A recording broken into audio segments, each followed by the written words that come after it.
Hello guys, good evening. आज हम करने वाले हैं टाइम्स एंड वर्क। तो इसके हम कुछ रूल्स करेंगे एंड कुछ एग्जांपल्स करेंगे और नेक्स्ट वीडियो में हम इसके और ज़्यादा एग्जांपल्स करेंगे। तो रूल नंबर 1 है हमारे पास कैपेसिटी। कैपेसिटी क्या होती है? किसी भी इसको बोल सकते हो आप, उसमें कितनी चीज़ें इंक्लूड आ सकती हैं। ठीक है, अगर जैसे मान लो हम किसी टैंक के बारे में बात करें, उसमें लिखा होता है, कभी आपने देखा होगा वाटर टैंक के नीचे लिखा होता है कैपेसिटी, कि इसके अंदर कितना वाटर आ सकता है। तो उसके एक तरह से हम देख लो, जैसे क्यूब होता है, क्यूब के अंदर जो एरिया होता है उसको क्या बोला जाता है? फिर मैं जैसे मान लो आपके पास एक बॉक्स है, बॉक्स के अंदर हम कितनी चीज़ें डाल सकते हैं, तो उसको क्या बोला जाता है? Area of cube. तो वैसे उसको एक और नाम दिया जाता है कैपेसिटी, की उसके अंदर कितनी कैपेसिटी है। और एफिशिएंसी भी कैपेसिटी का ही एक दूसरा वर्ड होता है। अब जैसे कैपेसिटी निकालनी है आप किसी की, work done in unit. Unit मतलब आपका मीटर्स में हो सकता है, टाइम्स में हो सकता है, आवर्स में हो सकता है, मतलब जो भी है आपको दिया होगा क्वेश्चन के अकॉर्डिंगली वो सारा ही इसमें इंक्लूड हो जाएगा। और इसको निकालने का फॉर्मूला होता है 1 time taken by whole work, मतलब पूरे उस काम को करने के लिए कितना समय लगा, उसके अकॉर्डिंगली हमारे पास ये फॉर्मूला बना है कि 1 हम लिखे जाएगा कि जितना भी टाइम उसको लगा हमारे पास। फॉर एग्ज़ाम्पल है, जैसे मान लो कि किसी काम को करने के लिए 2 आवर्स लगे। ठीक है, तो हम उसका जो कैपेसिटी निकलेगी उसकी आएगी 1/2। ठीक है, वैसे अगर 7 आवर लगे तो उसकी कैपेसिटी क्या आ जाएगी? उसकी कैपेसिटी आ जाएगी 1/7। तो ये जब हम निकालेंगे रूल्स एग्जांपल्स करेंगे तो उसमें आपको क्लियर हो जाएगा ये सारी चीज़ें। तो नेक्स्ट हमारे पास time taken to complete a whole work. अब यहाँ पर दिया है कि टाइम टेकन, वहाँ पर कैपेसिटी की, जैसे मान लो ये बॉक्स मैंने जैसा बता रहा था कि इसके अंदर चीज़ें कितनी आ सकती हैं, उसको बोला गया कैपेसिटी। और टाइम टेकन कि इन चीज़ों को रखने के लिए कितना टाइम लगेगा। तो मतलब एक तरह से काम हो गया ये कि उसके अंदर कैपेसिटी कितनी है और उस पर रखने वाली चीज़ें कितनी हैं, उसमें टाइम कितना लगेगा। तो वो काम हो गया हमारे पास कि टाइम टेकन कितना लगेगा उस काम को करने के लिए। तो उसमें क्या आ जाएगा? 1 कैपेसिटी। तो पहले हमने कैपेसिटी निकाली थी 1/7। तो जब हमें टाइम टेकन का बोला जाएगा तो हम क्या करेंगे? फिर इसको क्या कर देंगे? 1/1/7। तो उसमें क्या आ जाएगा? 7। तो अगर वो मिनट्स में दिया होगा तो मिनट्स में आ जाएगा, टाइम्स आवर्स में दिया होगा तो आवर्स में आ जाएगा, डेज़ में दिया होगा तो डेज़ में आ जाएगा। Simple as it. और नेक्स्ट है हमारे पास time taken to finish a partial work. मतलब पार्शियल वर्क होता है डिफरेंट अलग अलग वर्क जैसे हम करते हैं उसके लिए अकॉर्डिंगली। तो फर्स्ट है हमारे पास, देखो पार्शियल वर्क दिया है और उसकी कैपेसिटी ऑफ वर्कर, मतलब किसी एक वर्कर की कैपेसिटी कितनी है, टोटल वर्कर की कैपेसिटी दे दी है, तो उसके अकॉर्डिंगली ये क्वेश्चन में अप्लाई हो जाएगा फॉर्मूला।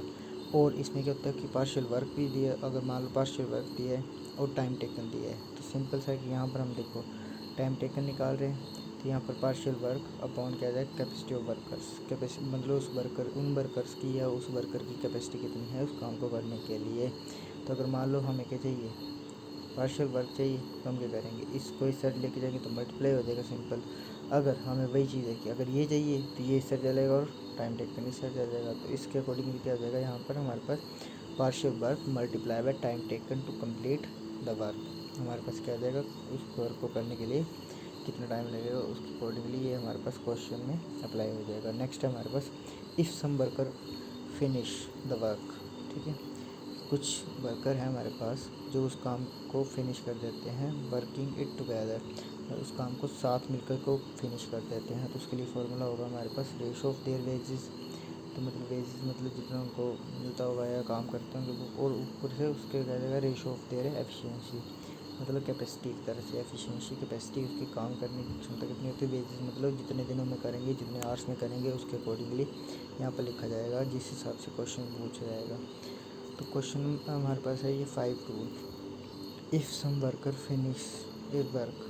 ठीक है, वर्कर्स ने फिनिश कर दिया काम, डूइंग इट पार्टीशन, मतलब उसको अलग अलग टाइम में उसको कंप्लीट किया है, उसको अलग अलग कैपेसिटी है उसकी, तो उस हिसाब से रैंक। तो वहाँ पर भी क्या आ जाएगा? रेशो ऑफ देयर वेज और ratio of their partial work done. यहाँ पर पार्शियल वर्क डन था, वहाँ पर एफिशिएंसी आ गई। तो ये आई थिंक क्लियर होगा। और अगर कोई डाउट होगा तो आप मुझे कमेंट कर सकते हो, और हम उसके जब एग्जांपल करेंगे तब आपको और ज़्यादा अच्छे से क्लियर हो जाएगा ये। तो नेक्स्ट स्लाइड में चलते हैं हम। यहाँ पर है हमारे पास 6 में हमारे पास इफ़ द रेशो एफिशिएंसीज। हमें हमारे पास जैसे मान लो कि रेशो एफिशिएंसी दे दी है 3-4 बंदों की, जैसे ABC 3 बंदे हमारे पास, उसकी एफिशिएंसी दे दी है एक्स वाई रेशो में। Then the ratio of time back, मतलब टाइम का कैसे निकालेंगे उसमें, सिंपल है कि अगर मान लो उसकी एफिशिएंसी दे दी, कैपेसिटी दे दी कि एक बंदा इतना काम इतने दिन में करेगा, दूसरा इतने दिनों में करेगा, तीसरा इतने दिनों में करेगा, तो उसको टाइम टेक कर निकालने को बोला, तो हम करेंगे सभी को 1/1 कर देंगे और उसको क्या रेशो में निकाल के सॉल्व कर देंगे। ठीक है, जैसे यहाँ पर दिया हुआ है रेशो में निकाल लेंगे 1/, करके सिंपल जो कैपेसिटी हमने जो टाइम टेक कर निकाला था ना पीछे लास्ट सेकंड वाला था जो हम वहाँ पर क्या करते थे 1/, उसकी कैपेसिटी, तो वही है यहाँ पर ये। ठीक है, तो नेक्स्ट हमारे पास if m1 person can do work 1 amount of the work in day 1। ठीक है, मतलब डे 1 और वर्किंग इन टाइम 1 और से डे, मतलब कोई एक पर्सन है वो काम करता है, किसी एक काम को करता है वो जितने दिनों में करता है, एक दिन में करता है और एक आवर मिस करता है, वो है। अगर एक पर्सन इस काम को इतना टाइम लगाता है, इतने दिनों में करता है और इतना वर्क करता है, तो दूसरा आदमी उसी काम को इतने दिनों में करता है, इतना दिन लगाता है और इतना टाइम लगाता है, इसमें यही है। तो आगे क्या दिया हुआ है देन, उसमें फॉर्मूला क्या अप्लाई होगा, सिंपल है कि हम क्या लिख देंगे एम, मतलब आदमी कितने थे उसमें, कितने परसेंट काम कर रहे हैं, और मतलब उसके बाद क्या आ जाएगा, ये गलत होगा थोड़ा सा, उसके बाद क्या आ जाएगा हमारे पास डे, मतलब डे में कितने काम किया उसने, और टाइम, और ओवर क्या आ जाएगा वर्क।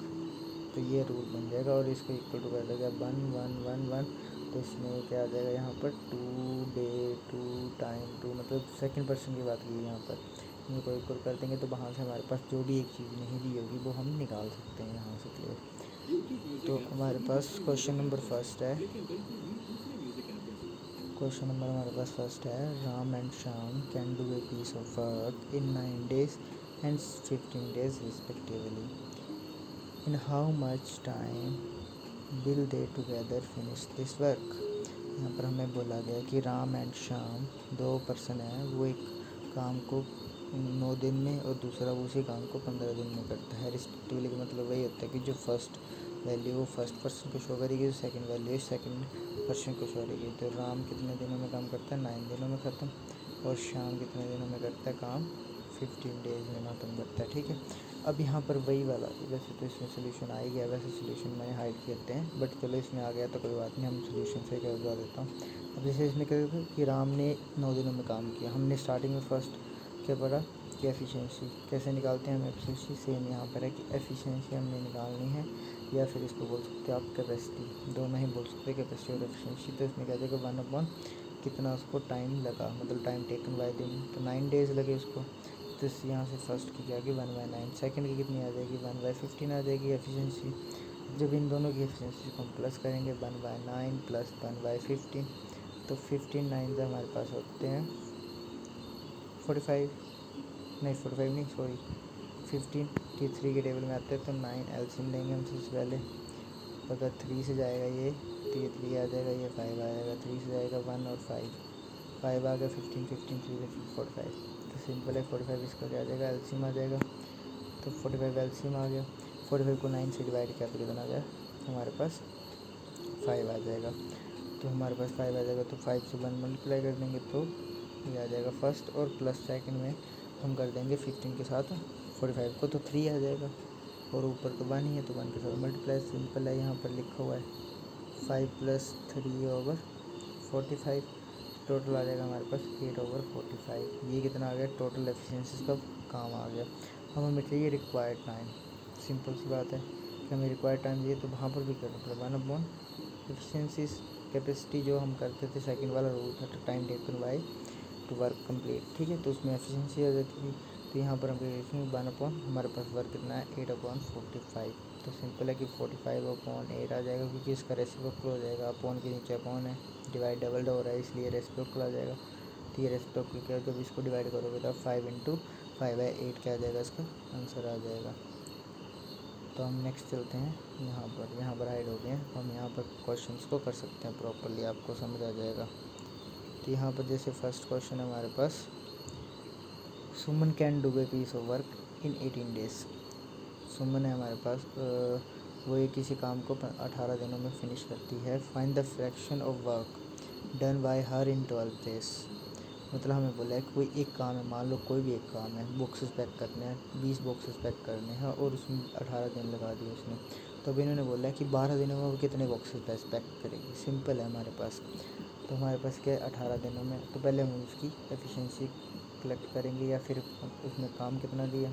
तो 1/18 उसने काम किया। तो 1/18 क्या होता है बेसिकली, ये एक एफिशिएंसी होती है कि उसने एक दिन में कितना किया। सिंपल है, कितना आ जाएगा, मतलब 1 डे में उसने कितना काम किया। एक दिन में वो 18 मतलब कितना 18 डेज़ में वो काम करती है किसी काम को, एक दिन में कितना काम करती है 1/18 कर देती है। ठीक है, तो अगर मतलब एफिशिएंसी कितनी आ गई। ठीक है, बाकी उन्होंने बोला फ्रैक्शन ऑफ वर्क निकालना, हमें क्या करना है, fraction of find the fraction of work in 12 days. तो अब हमें 12 डे में निकालना। सिंपल है, हमारे पास 1/18 आ गया। वो क्या है, उसकी एफिशिएंसी है, वो उसको काम करने का मतलब जितना दो एक दिन में काम करती है, ये हमारे पास आ गए।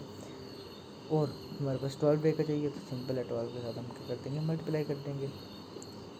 तो जब 12 के साथ मल्टीप्लाई करेंगे तो ये क्या आ जाएगा, 2 और 3 6 जाएगा, तो 2/3 क्या आ जाएगा, आंसर आ जाएगा हमारे पास। सिंपल कि इसको कितने दिन, 2/3 क्या उसका हमारे पास काम करेगी वो। और ये हमें फ्रैक्शन में इसलिए है क्योंकि यहाँ पर फ्रैक्शन पूछा गया था। तो ये रहा इसका सोल्यूशन।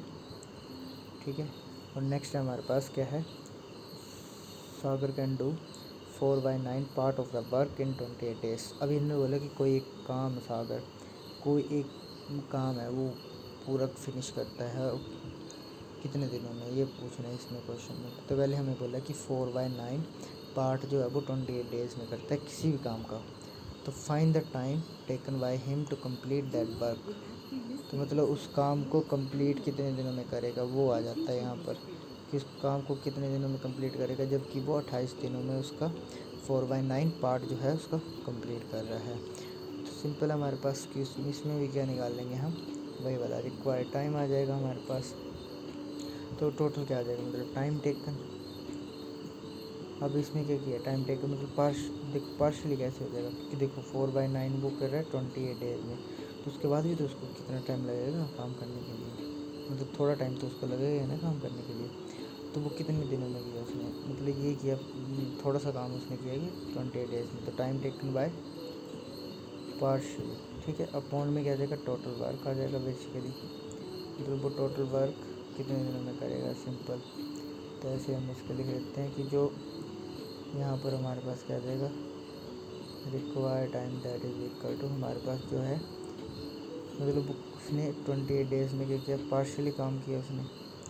तो हम इसको लिख लेते हैं required time that is equal to time taken to finish this partially work and हमारे पास आ जाएगा पार्शली वर्क। उसने पार्शली वर्क कितने दिन में किया, 4/9 में किया, और कितने दिनों में किया, 4/। तो सिंपल हमारे पास क्या आ जाएगा, 28 डेज़ में उसने क्या किया, उस काम को कंप्लीट किया। किस काम को कंप्लीट किया, 4/9 काम को कंप्लीट किया। जब इसका रेसिप्रोकल करेंगे तो 28 आ जाएगा, मल्टीप्लाई बाय 9/4, तो 4 से जाएगा इसे तो 7, और 9 7 जा 63। तो 63 में डेज़ में वो पूरा काम करेगा। सिंपल कि वो 63 डेज में पूरा काम को फिनिश करेगा। तो इसका सोल्यूशन जो मैं जब नेक्स्ट क्वेश्चन बनेगा उसके बाद बता दूँगा आपको। ठीक है, तो यहाँ पर हमारे पास लास्ट क्वेश्चन है हमारे पास, Raj can do a piece of work in 21 days. Raj एक किसी काम को 21 डेज़ में करता है। तो find the time taken by him to do 4/7 part of that work. कि मतलब किसी काम को वो 21 डेज़ में करता है, तो उसी काम का 4/7 पार्ट वो कितने दिनों में करेगा। समझ बात, कि इसका जो 4/7 पार्ट होगा वो कितने दिनों में करेगा। ठीक है, तो यहाँ से हमारे पास आ जाएगा जैसे 3/7। तो जब इसको टोटल करेंगे तो क्या आ जाएगा 7/7, तो दैट इज इक्वल टू 1। तो मतलब वो कवर कंप्लीट हो गया, मतलब 3 पार्ट तो कम वो हमने कैलकुलेट नहीं करना, हमें कैलकुलेट करना है 4/7 part of the work. Simple है, वो हमने फोर्थ या आई थिंक फोर्थ थर्ड को उसमें रूल में किया था हमने, रिक्वायर्ड टाइम। तो इसमें क्या दिया हमारे पास, पार्शली वर्क दिया है, मतलब 4/7 दिया हमारे पास। अब वो किसी काम को कंप्लीट करता है, मतलब इस 21 डेज़ में जो काम कंप्लीट है उसका निकालना है ना हमें। तो पहले क्या था हमारे पास इस ऊपर वाले क्वेश्चन में, इसलिए मैंने आपको सोल्यूशन दिया। ऊपर वाले क्वेश्चन में था 4/9 पार्ट उसने कंप्लीट किया कितने में, 28 डेज में। तो टोटल वर्क कब करेगा, तो ऊपर क्या आ जाएगा, 28 काम किया, कितने में किया, 4/9 इसमें किया, इसलिए वो ऐसे लिखा गया कि इसने 28 डेज़ में काम कंप्लीट किया। कौन सा काम कंप्लीट किया, ये वाला काम कंप्लीट किया, इसलिए रेसिप्रोकल को सॉल्व हो गया। अब इसमें क्या था कि 21 डेज़ में तो इसने काम किए, बट कितना काम किया इसने, मतलब टोटल किया है, मतलब बेसिकली 1 आ जाएगा। बट हमें 21 डेज़ में जितना काम हुआ उसका 4/7 पार्ट निकालना है, इसलिए हमें ऐसे लिखा जाएगा। तो इसलिए 7 से ये कट जाएगा तो 3 आ जाएगा, और 4 3 12। तो उसको 12 डेज लगेंगे 4/7 पार्ट को कंप्लीट करने के लिए, जिस वर्क की बात की है यहाँ पर क्वेश्चन नंबर 4 में।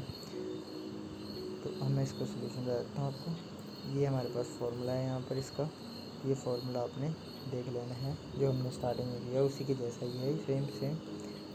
तो नेक्स्ट हमारे पास इसका नेक्स्ट सोल्यूशन है, देखो यहाँ पर आ गया ना पार्शियल, वही वाला। इन दोनों पार्ट एक ही उसमें है, पार्ट्स में है। कैसे में पार्शियल डी बताया हुआ है, यहाँ पर रिक्वायर्ड टाइम निकाला है, यहाँ पर भी रिक्वायर्ड टाइम बाद निकाला है, बट उस काम का इतना % निकाला है, ठीक है। तो अब हम मिलते हैं नेक्स्ट वीडियो में, और तब तक के लिए thank you for watching me. And अब हम नेक्स्ट वीडियो में इसके कुछ एग्जांपल्स थोड़े डीपली भी कर सकते हैं, इसलिए आप देखना मत भूलिएगा। Thank you.